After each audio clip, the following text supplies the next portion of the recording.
Here is the illusion almost everyone falls for at some point.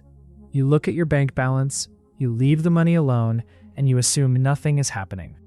The number is still there, the account still exists, and the money feels untouched. So doing nothing feels harmless, even mature. But a number staying visible is not the same as value staying intact. Your balance can remain exactly where it is, while the real usefulness of that money keeps changing underneath you. That gap between visible balance and real value is where most long-term cash mistakes begin. That is the first reframe. Doing nothing with money is not the absence of a decision. It is a decision. It is a choice to keep long-term capital in a short-term state. And once you see it that way, idle cash stops looking neutral. It starts looking like an allocation with consequences. This is why even thoughtful, careful people get stuck here. Waiting sounds sensible. It sounds like risk control. It sounds like avoiding mistakes. And when you are busy, earning, paying bills, and trying to stay stable, delay feels easier to justify than motion. The problem is that time keeps charging you anyway. Part of the trap is visual. Banking apps and savings dashboards make still money look respectable. The interface is calm, the number is neat, nothing appears broken. And because there is no obvious pain in the moment, people mistake a clean dashboard for a healthy long-term setup. The mistake becomes clearer the moment you stretch the timeline. One quiet month of doing nothing barely feels measurable. 1 year still feels recoverable. But 10 years is where the math and the psychology stop being forgiving. A decade is long enough for small drifts to become real financial separation. And the cost is not single-layered. Idle money usually hurts in two directions at once. The cash itself loses purchasing power over time, and the years that could have been compounding disappear for good. That means the damage is not only erosion, it is also the permanent loss of future growth. That is what makes this so deceptive. There is no dramatic crash, no single bad trade, no obvious disaster story. It is just a string of quiet non-decisions that feel reasonable up close and expensive in hindsight. Many people do not notice the loss until they finally need the money to do real work. So the point of this video is simple. I want to make idle money look honest again. Not scary, not dramatic, just clear. Once you understand what 10 years of inactivity really does, your next move stops feeling abstract. It becomes a practical question about where each dollar actually belongs. The first force working against idle money is inflation. Inflation sounds academic until you translate it into ordinary life. It means the same amount of money buys less over time. The grocery cart changes. The rent changes. Travel, health costs, repairs, all slowly become more expensive while your cash looks unchanged. That is why inflation feels so easy to ignore. It doesn't usually announce itself as one shocking event. It works in private. It reduces capability little by little until the future version of you tries to use the money and discovers that the balance carries less weight than it used to. The second force is cash drag. Cash has a real job in a healthy financial system. It gives you liquidity, flexibility, and emotional stability. But cash is a tool, not a complete strategy. When long-term money stays in cash for too long, it stops participating in the growth that actually builds wealth. This is really a container problem. Money you may need soon belongs in a container designed for stability. Money you may not need for a decade belongs in a container designed for growth. Trouble begins when long-term money gets parked in short-term containers and then quietly stays there year after year. The third force is behavioral. Doing nothing spares you the discomfort of making an imperfect decision. If you move the money, you might regret the timing. If you invest, you might feel inexperienced. If markets drop, you might feel foolish. So the brain chooses the story that feels least threatening in the moment, later. The problem is that later almost never arrives as a clean, generous opening. Life stays busy, work stays demanding, the to-do list keeps renewing itself. So the money remains exactly where it is, not because you chose a strong plan, but because friction kept winning. Over 10 years, that is a very expensive habit.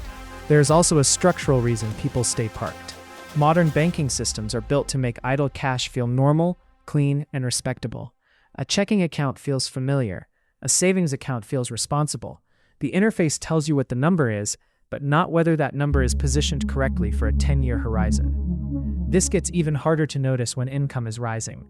If your salary improves over time, idle balances can quietly grow alongside it, and that makes you feel like progress is happening. But a bigger idle pile is not necessarily a stronger financial life. Sometimes it is just a larger amount of underused capital. People sometimes assume a little interest solves this. It helps at the margin, but it usually does not fix the underlying mismatch. If the long-term role of the money is growth, then a low-yield parking spot still leaves most of the real work undone. Modest interest can soften the drag, but it rarely transforms the outcome. That is why time horizon is the deciding variable in this whole conversation. The right home for $1 depends on when you need that dollar to work. If the horizon is next month, caution dominates. If the horizon is 10 years, inactivity starts becoming its own category of risk. So once you put all of that together, the real question is no longer whether idle money feels safe. The real question is what that safety is costing you over 10 years. And that cost shows up in more places than most people realize at first. The first cost is straightforward. Idle cash buys less over time. You may feel like you protected the money because it never visibly dropped, but the future version of you experiences the loss when that same balance funds less housing, less flexibility, less margin, and less security than you expected. The second cost is bigger. Compounding is not just extra return. It is time turning repetition into scale. When money is positioned well, later years do more work than earlier years. That is why a decade of delay matters so much. You are not only missing this year's growth, you are erasing the growth on growth that follows. This is what many people underestimate. The middle years are where momentum begins to reveal itself. So when you lose 10 years, you are not just moving the finish line back. You are cutting out the years where the system starts feeling meaningfully alive. The third cost is that goals become harder to fund.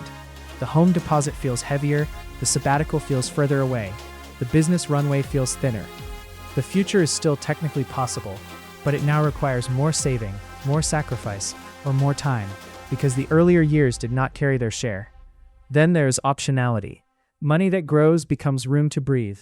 It becomes the ability to leave bad work, weather setbacks, say no under pressure, or change direction without panic. Idle money does not just lower future net worth. It narrows the set of choices available to the future version of you. There is also an emotional cost. Even when life looks fine on paper, people can feel when the structure underneath them is thin. They know the system depends too much on the next paycheck. They know the margin is not where it should be. That quiet pressure changes how people sleep, spend, and choose. This is especially dangerous for good earners. A strong salary can hide structural weakness for a long time. Because bills are covered and the balance looks healthy, there is less urgency to fix the setup. But a high income without a strong asset system still leaves you dependent on continued performance and continued labor. That is where people start confusing earning power with financial strength. Salary is powerful, but salary is not wealth. Salary is fuel. Wealth is the durable structure that remains even when you stop producing at the same pace. If the fuel keeps arriving, but the structure is not being built, the system still stays fragile. And then a subtler problem appears. You start optimizing the wrong scoreboard.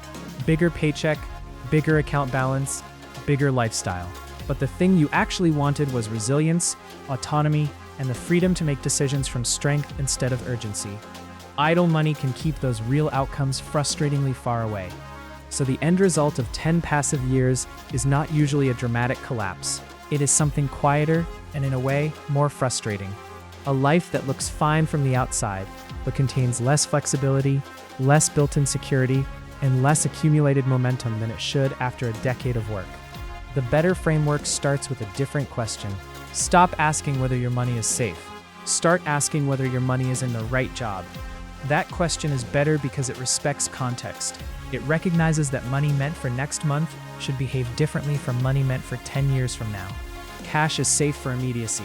It is safe for emergencies. It is safe for near-term obligations. But cash is not automatically safe for long-term purchasing power, and it is definitely not safe for long-term growth. Safety changes meaning when the horizon changes, and that is the nuance people miss. Once you see that clearly, another truth becomes obvious. Every dollar is already doing something based on where you leave it. In checking, it is serving convenience. In reserve cash, it is serving stability. In productive long-term assets, it is serving growth. Placement is not a side detail. Placement is the strategy. A practical way to think about this is with 3 buckets: spend, protect, build. Spend is money for near-term living. Protect is money for emergencies and stability. Build is money for the future you are trying to create. Confusion begins when build money is allowed to sit forever inside the protect bucket. This does not mean liquidity is bad. It lowers panic, helps you absorb shocks, and keeps short-term life stable. But once liquidity goes beyond what the situation truly needs, the extra safety often starts costing more than it is protecting. That is when the portfolio begins to lean too defensive. The good news is that this is not mainly a prediction problem. You do not need to know exactly what markets will do next month to improve your financial structure. You need the right buckets, a long enough horizon, and a process that reduces hesitation. Structure solves more problems here than prediction ever will. That is also why most emotional objections need a better system, not more waiting. Fear of mistiming can be handled by spreading entry over time. Fear of needing cash can be handled by a real emergency reserve. Fear of concentration can be handled by diversification. A lot of anxiety disappears once the structure is honest. Another useful reframe is that good financial systems should rely less on mood. If long-term money only moves when you feel motivated, calm, and perfectly informed, it will move too slowly. The better model is automatic motion toward the right bucket with as little emotional friction as possible. That is the deeper reframe behind all of this. Wealth is not just a pile of money. Wealth is a working system. It is a set of structures that turn income into resilience, resilience into optionality, and optionality into freedom.